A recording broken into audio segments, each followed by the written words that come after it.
Hello and welcome to our Bitesize network security overview, brought to you by Alcumus iSquare. So what is network security? A network is the means of connectivity, but also allows for information to be passed electronically, while also allowing for numerous security practices to be applied on top. ISO 27033 is a member of the 27001 family, which focuses on network security, including design, implementation, and improvement. Network security can be used to prevent access in and out of an environment, and can be used to segregate and protect an entire environment from outside and unwanted attention. Protecting a network can be undertaken by a number of ways, which depends on how an organization operates and its internal requirements. There are common risks to the network security, its devices, and the information in transit if the network is designed without security in mind or it is not maintained. Firstly, from interception. A failure to secure your network could result in packet tracers being used across the network. Second, failure of equipment. This could be expired RAS token, door system malfunction, expired SSL, or actual hardware failures, which can cause the network to increase loads through certain areas. Thirdly, access. Without security considerations, how accessible is the network from outside the organization? What security can be put in place to stop this? And finally, vulnerabilities, a result of a failure to maintain and patch. Here I'd like for us to do a quiz. The National Cyber Security Centre has many resources available which can increase your awareness of information security, network security, and more. They underline 10 key steps to cybersecurity.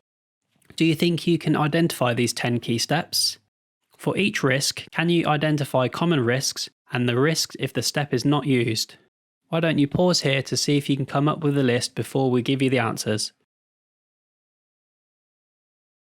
Right then, here are the answers. How do you think you did? The National Cybersecurity Centre identifies 10 principles on good network security. Here they are: risk management regime, secure configuration, home and mobile working, incident management, malware prevention, managing user privileges, monitoring, network security, removable media controls, and user education awareness. Now let's take a look at them one by one to explore what we can do to employ these principles. Principle 1 is risk management regime. This is essential to starting to understand risk across the business. Without risk assessments, so much can be missed, such as exposure to risks, business opportunities, and effective policy implementation. A risk assessment can help you determine what the organisation can tolerate. A formal risk management regime ensures risks are documented, communicated, and managed. Risk assessing is important as no one likes a nasty surprise, especially related to security. Principle 2 is secure configuration. The protection of your network requires a lot of measures. One measure, for example, is ensuring you use the secure protocols, such as HTTPS, TLS, and SFTP. Other measures include firewalls, infrastructure including DMZ, hybrid networks, screen subnet, secure environments, and segregated VLANs. Examples of other measurements include cryptography and key management. Failure to take these steps introduces many risks, including unauthorized changes, exploitation of software bugs, and exploitation of poor configuration, including unauthorized access to areas of your network and the use of unauthorized equipment. Principle 3 is home and mobile working. Do you allow for remote working or teleworking? Do users take equipment home? If so, then a number of risks need to be assessed and managed, including the possibility of users tampering, loss of credentials, local environment security, and loss and theft of devices. Principle 4 is incident management. Incidents can and will happen, so a thorough and detailed process is required to investigate and manage potential and actual incidents. If there's a close call, does that mean the system is working, or does that mean it needs improving? Risks include failure to manage business harm, continued disruption, and failure to comply with legal, regulatory, or even contractual requirements. Principle 5 is malware prevention. Malware will always be a risk, and it doesn't take much to infect, disrupt, and destroy a network and all its devices attached. Organizations can use a number of technologies to overcome the risks. But without restricting all areas and potentially not working, there will always be an element of risk. The major risk areas include email with risk from attachments, workers accessing their personal email accounts, and spoof emails, web browsing, where visitors to the site unwillingly download information, tools and technology which can be hidden on their devices and infect the network. Web services, using social media on company devices and allowing users to unknowingly transfer company information on the social media platform. And finally, removable media. USB drives, SD cards, and other forms of media present a risk through the transfer of files and programs. Principle 6 is managing user privileges. Users need rights, but how much and for how long? And who should control those privileges and datasets? You need to consider the following issues. Misuse of privileges. Deliberate or accidental misuse could have internal and external consequences for the organisation.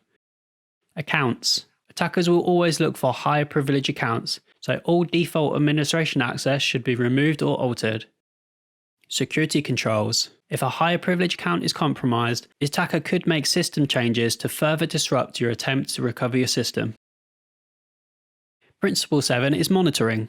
Your approach should be one of prevention and detection, rather than reaction. There are many positives and very few negatives to monitoring. For example, detecting attacks, detection of external entry point rejections, and also any deliberate or accidental user activity. Reacting to attacks.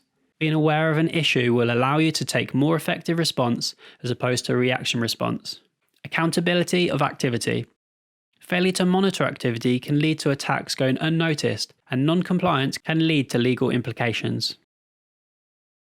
Principle 8 is network security. Although you've probably implemented the latest intrusion detection and prevention systems, this doesn't mean you are free from risk. For example, you may still be vulnerable to DDoS, distributed denial of service attacks, designed to reduce activity across your network to your authorized and true users. Also, removable media still remains a risk. If you allow removable media without additional security controls, you can expect a form of malware.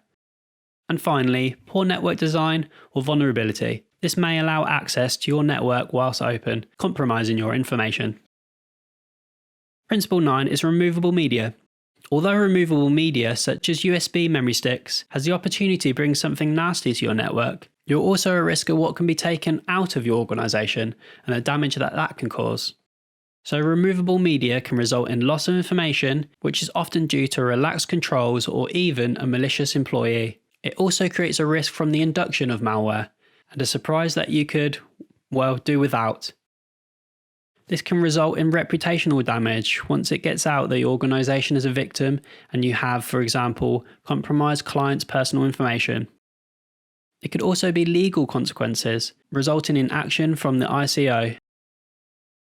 Finally, Principle 10 is user education and awareness. Users need education and awareness training. If you don't get it, you could expect problem after problem. Training needs to be adjusted for your specific organisation and the risks associated with it. The risk for a company who have public visitors and those who do not are clearly different on a physical level. Training should be given on personal devices and removable media, incident reporting and culture, legal and regulatory sanctions and requirements, insider threats, and external threats, both physical and electronic. So let's have a quick roundup of what we've learned and a few thoughts to take away. Each organisation's risks and appetite is going to be different based on resources, technical requirements, and restrictions. Networks have to be thought out in the design stage, and security always needs to be in mind and reviewed on a regular basis. This is to ensure continued stability and protection is established. Communication and education is extremely important to users, and this plays a key role in mitigating risks. Removable media and personal devices should be used only with great caution, as the risks can be very high. Wireless network can have increased risks. The use of Wi-Fi and when to use the Wi-Fi should be explored carefully. Organisations have been known to put the guest Wi-Fi on a separate network to maintain a distance from the core infrastructure. Vulnerability management and information from vendors and technology information providers should be used to provide further risk management information, but also mitigation while a vendor fix is released. and users' privileges need to be thought through very carefully, and increased privileges should not be distributed without due reason. ISO 27033 and the parts included can assist an organisation in a number of ways. It's broken down into 6 parts as shown here. Parts 1 and 2 are good places to start for design, implementation, and continual management of a network. Not all parts will be relevant to all organisations, but where VPNs and secure gateways are used, parts 4 and 5 should give greater detail in how security should be managed.